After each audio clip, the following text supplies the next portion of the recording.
Rafale विमान का use करेगा। रफाल विमान बाय द वे हमने अगस्त 2020 में इंडक्ट कर लिया था इन द सर्विस, मगर तब से लेकर अब तक कभी भी किसी युद्धाभ्यास या फिर वॉर गेम में अब तक रफाल को हमने यूज नहीं किया। मगर अब जोधपुर राजस्थान में जो स्काईरूज वॉर गेम होगी वहां पर हम यूज करेंगे रफाल को, और ये war game bye the way conduct की जाएगी इन जनवरी 2021, तो अगले महीने ही होने वाली है ये वॉर गेम। और इंटरेस्टिंग बात यह है कि ये रिपोर्ट सामने आ रही है ऐसे टाइम में जब आईएएफ के चीफ ने ओपनली यहां पर यह कहा, यहां पे आप देखेंगे ये स्टेटमेंट है by the way IAF chief RKS Bhadauria साहब की।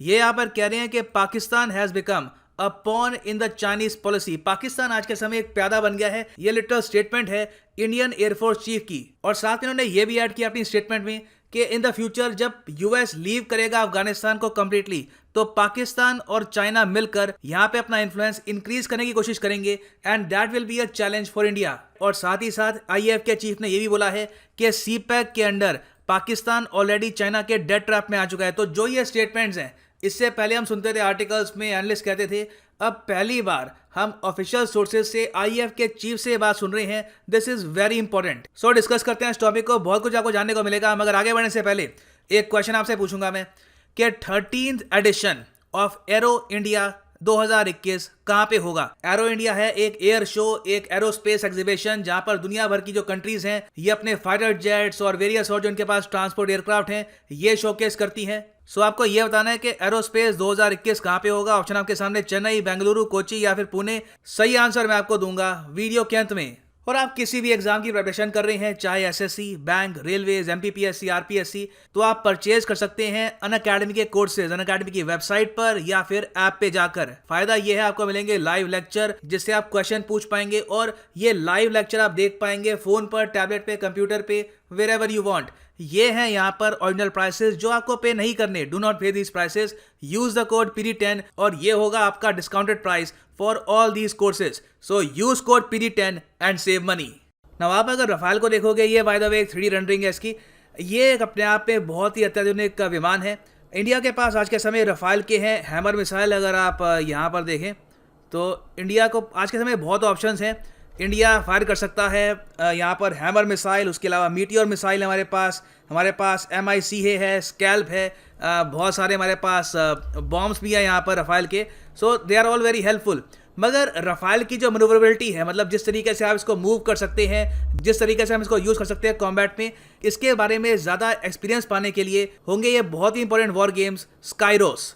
और सबसे इंटरेस्टिंग बात इस वॉर गेम की यह है कि ऑलरेडी जो हमारे वॉर गेम्स चल रही हैं, जो मिलिट्री एक्सरसाइज इससे पहले हम करते हैं विद फ्रांस, उसमें कोई इम्पैक्ट नहीं होगा, वो अपनी जगह चलेगी। या आप कह सकते हैं एक एडिशनल टाइप के वॉर गेम्स हैं ताकि इंडियन पायलट्स को भी प्रॉपर एक्सपीरियंस हो to work with experience French pilots. क्योंकि ऑब्वियस ही बात है, फ्रांस की कंपनी ने ही बनाया है ये विमान, तो उनको पता है कि रफाल किस तरीके से फंक्शन करता है, किस तरीके से इसकी मनोवरेबिलिटी को ये लोग यूज़ कर सकते हैं in clouds, in open skies. और यही पॉसिबिलिटी है कि इस वॉर गेम के बाद इंडिया रफाल को डिप्लॉय भी करेगा नियर लद्दाख। तो अभी के लिए आप अगर नोटिस करें तो इंडिया की एक एयरफोर्स एक्सरसाइज ऑलरेडी एग्जिस्ट करती है विद फ्रांस, जिसका नाम है गरुड़। यहाँ पे आप अगर देखेंगे हमारा एक सैन्य अभ्यास है फ्रांस के साथ जिसका नाम है शक्ति। फिर है एक नेवी की एक्सरसाइज जिसका नाम है वरुण, और फिर है यहाँ पर air force exercise with France Garuda. तो ये सब रहेगी अपनी जगह। यहाँ पर जो वॉर गेम्स हो रहे हैं, दिस इज एन एडिशन। और मैं कहूँगा बहुत ही सही टाइम पे हम स्काईरोस को स्टार्ट कर रहे हैं, क्योंकि इंडिया को सारे जो रफाल हैं, 36 रफाल जो हम परचेज कर रहे हैं, ये सब डिलीवर कर दिए जाएंगे बाय द एंड ऑफ 2022। और अगर हम टाइमिंग देखें तो टाइमिंग बहुत ही इंपॉर्टेंट है इस युद्धाभ्यास की, क्योंकि कुछ ही हफ्तों पहले चाइना और पाकिस्तान ने खत्म किया है अपनी एयरफोर्स एक्सरसाइज को जिसका नाम है शाहीन। ये हुई है इन पाकिस्तान। और इस युद्धाभ्यास के बाद चाइनीज गवर्नमेंट ने ये प्रॉपर एक मैसेज रिलीज किया कि इंडिया को इन मिलिट्री एक्सरसाइजेस को देखना चाहिए ऑब्जेक्टिवली। यहाँ पे ये मत सोचिए कि हम यहाँ पे कोई अलायंस बिल्ड कर रहे हैं विद पाकिस्तान या फिर कोई आपको मैसेज सेंड किया जा रहा है। हम हर साल ये एयरफोर्स एक्सरसाइज करते हैं, तो ऑब्जेक्टिव तरीके से देखिए। मगर ऑब्वियस ही बात है, जिस मैग्नीट्यूड में ये एयरफोर्स एक्सरसाइज उन्होंने कंडक्ट करी है, उससे साफ लग रहा है कि this was a clear message to India. और जो लोकेशन है इन वॉर गेम्स की, ये भी बहुत ही इंटरेस्टिंग है। यहाँ पे आप देखेंगे ये है यहाँ पर जोधपुर, ठीक है। और जोधपुर में एक्चुअली एक बहुत ही फेमस इनका एक एयरपोर्ट है, उसी के पास आपको मिलेगा आईएएफ का एक बहुत ही इंपॉर्टेंट एयरबेस, जोधपुर एयरबेस। तो इसी के पास जो काफ़ी करीब है बाय द वे ये area to the Pakistan border, यहीं पर रफाल और सुखोई 30, जी हाँ, यहाँ पे सुखोई 30 और रफाल दोनों को यूज़ करेगा इंडिया। फ्रांस प्राइमरली यहाँ पर यूज़ करेगा अपने खुद के रफाल। इससे वॉर गेम कंडक्ट किए जाएंगे। ये एरिया आप अगर देखें तो रिलेटिवली काफ़ी क्लोज है उस एरिया के जहाँ पर पाकिस्तान और चाइना ने एयरफोर्स एक्सरसाइज कंडक्ट करी है, इस एरिया के आसपास नियर कराची। और एक और बहुत ही इंपॉर्टेंट बात नोट करने वाली ये है कि जैसे ये रिपोर्ट सामने आई है इन वॉर गेम्स की, आईएफ के चीफ ने यह भी कहा है कि Chinese air force heavily deployed in Ladakh theatre in support of People Liberation Army. China की एयरफोर्स आज के समय हैविली डिप्लॉयड है, वहाँ पर उन्होंने रेडार्स, उसके अलावा जो उनके एयरक्राफ्ट्स हैं हैविली डिप्लॉय कर दिए हैं।